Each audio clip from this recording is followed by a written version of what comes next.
Bonjour à tous, bienvenue sur Le Pouvoir en Lumière, la chaîne qui révèle les coulisses des grandes luttes géopolitiques. Imaginez, les États-Unis, avec leur allié de toujours, le Maroc, lancent un ultimatum diplomatique pour clore le dossier du Sahara en 60 jours. Un deal de paix imposé, qui enterre le droit à l'autodétermination des Sahraouis. Mais voilà que Ramtan Lamamra, le stratège algérien, sort de l'ombre et renverse la table. En mobilisant l'ONU, l'Union africaine et des alliés inattendus, il transforme ce délai en piège pour Washington et Rabat. Aujourd'hui, on décortique comment ce diplomate aguerri pourrait redessiner le Maghreb. Si vous aimez les analyses qui éclairent les zones d'ombre du pouvoir, abonnez-vous, activez la cloche et likez pour soutenir la chaîne. Allons-y. Pour comprendre ce coup de théâtre, remontons aux origines. Tout commence en 1963 avec la guerre des Sables. L'Algérie fraîchement indépendante affronte le Maroc pour des territoires frontaliers, dont le Sahara occidental, ex-colonie espagnole, riche en phosphate et pêche. En 1975, le Maroc organise la Marche verte, une invasion massive de 350 000 civils et militaires qui annexent 80% du territoire. Le Polisario, soutenu par Alger, proclame la République arabe sahraoui démocratique, RASD, et lance une guérilla acharnée.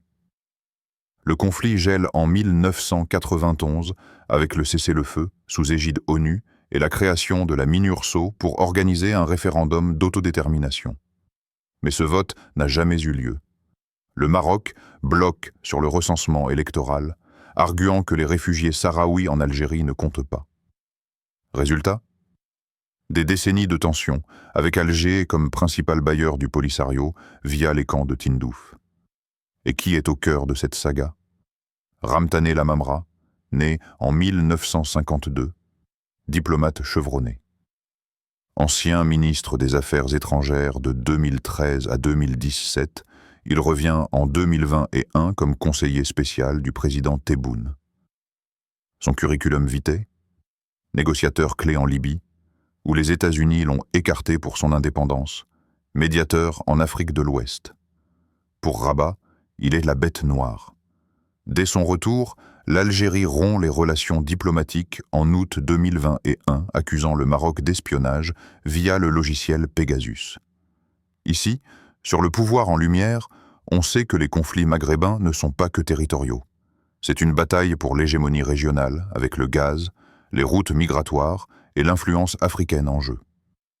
Lamamra incarne cette résistance algérienne, refusant de céder face à l'expansionnisme marocain. Flashback au 20 octobre 2025. Dans une interview choc sur CBS 60 Minutes, Steve Witkoff, émissaire spécial de Trump pour le Moyen-Orient, lâche la bombe. On travaille sur l'Algérie et le Maroc en ce moment. Notre équipe y est focalisée et il y aura un accord de paix dans les 60 prochains jours, à mon avis. Ce délai expire fin décembre, pile pour les négociations post-MINURSO. Contexte ? Trump, de retour au pouvoir, relance sa politique pro-marocaine. En 2020, il a reconnu la souveraineté marocaine sur le Sahara en échange de la normalisation avec Israël, Abraham Accords. Biden a gelé ça, mais Trump remet les gaz. Massad Boulos, conseiller de Trump pour l'Afrique et beau-père de Jared Kushner, en rajoute une couche le 28 octobre. La reconnaissance de Trump est irréversible. Le plan d'autonomie marocain est la seule voie. L'enjeu ? Une résolution ONU le 30 octobre pour renouveler la MINURSO, où les US, comme penholder, poussent un draft saluant le plan d'autonomie comme seule solution réaliste. Soutien massif. Plus de 120 pays, dont France, Espagne, UAE et récemment la Belgique le 23 octobre. Pour Washington, c'est un deal win-win. Consolider l'allié marocain contre l'Iran, sécuriser les routes énergétiques et ouvrir des investissements US au Sahara, jusqu'à 10 milliards en énergie verte. Mais est-ce un bluff ? Alger y voit une imposition hégémonique, ignorant le Polisario et les 170 000 réfugiés à Tindouf. Le deal de 60 jours, une pression pour forcer Alger à plier avant Noël. Sur Le Pouvoir en Lumière, on décode. Ce n'est pas de la diplomatie, c'est du chantage soft. Ramtane Lamamra n'est pas un novice. À 73 ans, ce Kabyle discret est un maître des ombres diplomatiques. Fils d'un moudjahid, il intègre les affaires étrangères en 1976, gravit les échelons, ambassadeur en France, chef de la diplomatie africaine de l'UA. En 2013, il devient ministre, négocie l'accord de paix au Mali, 2015, mais se heurte aux US en Libye. Veto américain contre son plan de transition, perçu comme trop pro-Kadhafi résiduel. Résultat, Lamamra démissionne en 2017 amer. Revenu en 2021 comme super-ministre, il orchestre la rupture avec Rabat. Fermeture des espaces aériens, expulsion des diplomates. Pour le Maroc, il est l'instigateur des tensions, accusé de terrorisme d'État après l'attaque de camions algériens au Sahara en 2021. Anecdote révélatrice.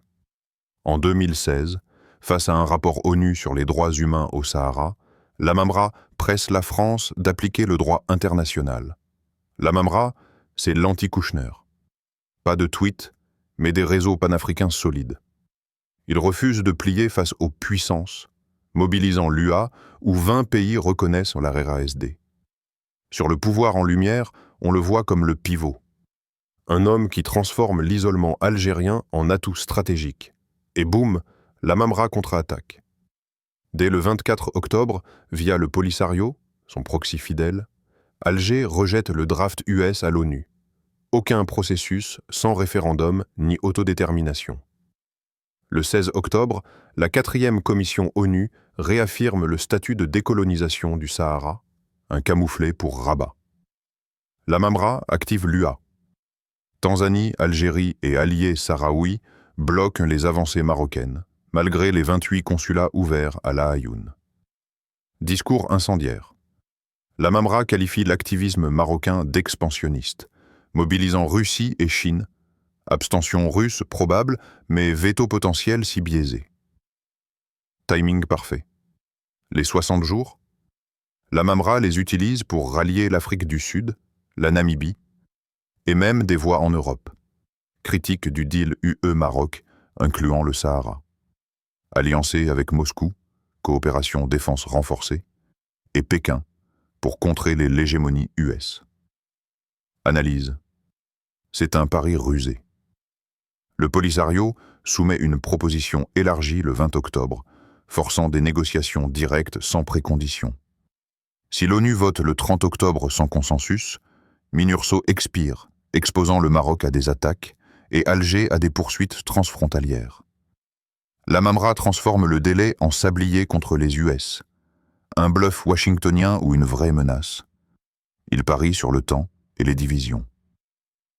Sur le pouvoir en lumière, on applaudit. La diplomatie algérienne passe de la défense à l'offensive. Si Lamamra l'emporte, le Maghreb tremble. Pour le Maroc, perte d'alliés africains, UA divisé, échec du plan d'autonomie et risque d'escalade au Guerguera. Rabat mise sur 50 ans de Green March novembre. 2025, mais Alger pourrait raviver le Polisario, bloquant les investissements verts. 10 milliards de dollars US en jeu. Pour les US, un flop humilierait Trump, affaiblissant son Abraham Accord 2.0 au Maghreb.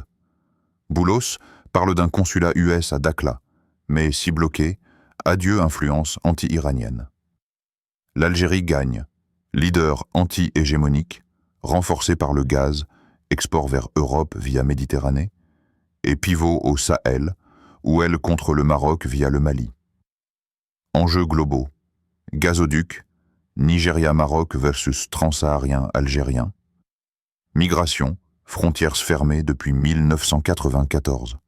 Israël, normalisation marocaine menacée. Si paix forcée, stabilité régionale. Sinon, escalade vers un Sahara haute avec drones et proxy. Sur le pouvoir en lumière, on prédit Lamamra rééquilibre le pouvoir, forçant un nouveau deal inclusif. Le Maghreb n'est plus un pion US. Force de Lamamra. Expérience, UA, ONU. Timing, 60 jours comme fenêtre. Et morale, droit international. Faiblesse, isolement, Rupture avec France, Espagne. Économie algérienne fragile. Scénario post-60. Jour 1. Accord forcé. Minurso prolongé avec autonomie light. 2. Veto algérien-russe. Escalade et fin de Minurso. 3. Négoce inclusive. Référendum revisité. Ma vue, la Mamra gagne du temps, forçant Trump à négocier vraiment. Vigilance. Suivez le pouvoir en lumière pour les updates. Le 30 octobre à l'ONU sera décisif. Question. La Mamra, héros de la décolonisation ou provocateur isolé? Dites-le en commentaire. En résumé, la Mamra n'a pas dit son dernier mot. Face au délai US-Maroc de 60 jours, il renverse la donne via ONU et UA, exposant les failles du deal imposé. Le Sahara n'est pas à vendre, c'est une question de souveraineté. Merci d'avoir éclairé ce pouvoir avec moi.